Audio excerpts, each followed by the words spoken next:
Bonjour et bienvenue dans la revue d'actu de ce mardi 25 novembre 2025. Du jamais vu en Premier League. Hier, lors du choc entre Manchester United et Everton, Idrissa Gana Gueye a été expulsé pour avoir giflé son propre coéquipier, Michael Keane. La séance se déroule à la 13e minute. Gana, auteur d'un bon début de match, reproche à Keane une faute qui aurait pu coûter cher. Le ton monte, Keane répond et les milliers sénégalais perdent ses moyens. Un geste d'énervement, une gifle et l'arbitre sort le carton rouge direct.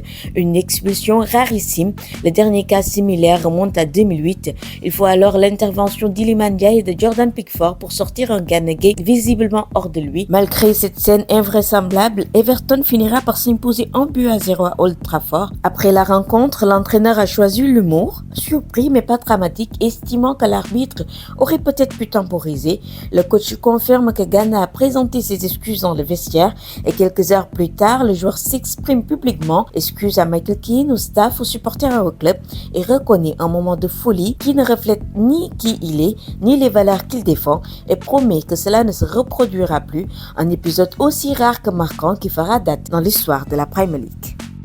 Le football en petite catégorie ouest africain sera à l'honneur du 26 au 29 novembre avec le tournoi UFOA à U15 organisé cette année en Gambie, une compétition essentielle pour le développement du foot jeune dans la sous-région, mais aussi une étape de qualification pour le tournoi scolaire de la Confédération africaine de football. Le Sénégal y prendra part avec deux équipes, une sélection masculine et une autre féminine. Les garçons arrivent en Gambie avec un statut à défendre. Ils avaient remporté la dernière édition à Diamniadio, symbole du formidable travail mené dans les académies et centres de formation du pays.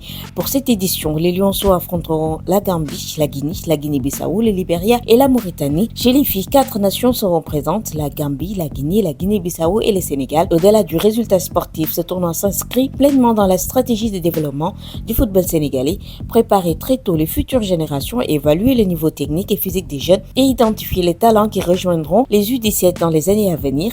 Le tournoi UFOA à U15 2025, c'est un rendez-vous décisif pour l'avenir du football sénégalais.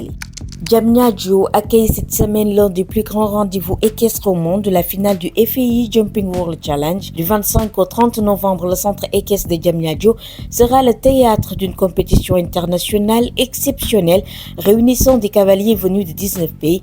Une vitrine unique pour le Sénégal à quelques mois des Jeux Olympiques de la jeunesse Dakar 2026. Pour lancer officiellement cette grande semaine sportive, une conférence de presse est organisée ce mardi 25 novembre à 17h. Les médias accrédités y découvriront le programme complet de la compétition, les délégations engagées, les enjeux techniques et logistiques ainsi que toutes les informations utiles pour assurer leur couverture. La Fédération sénégalaise des sports équestres invite l'ensemble des partenaires et journalistes à relayer largement cet événement majeur, symbole de l'ambition et du rayonnement grandissant du Sénégal dans les sports équestres.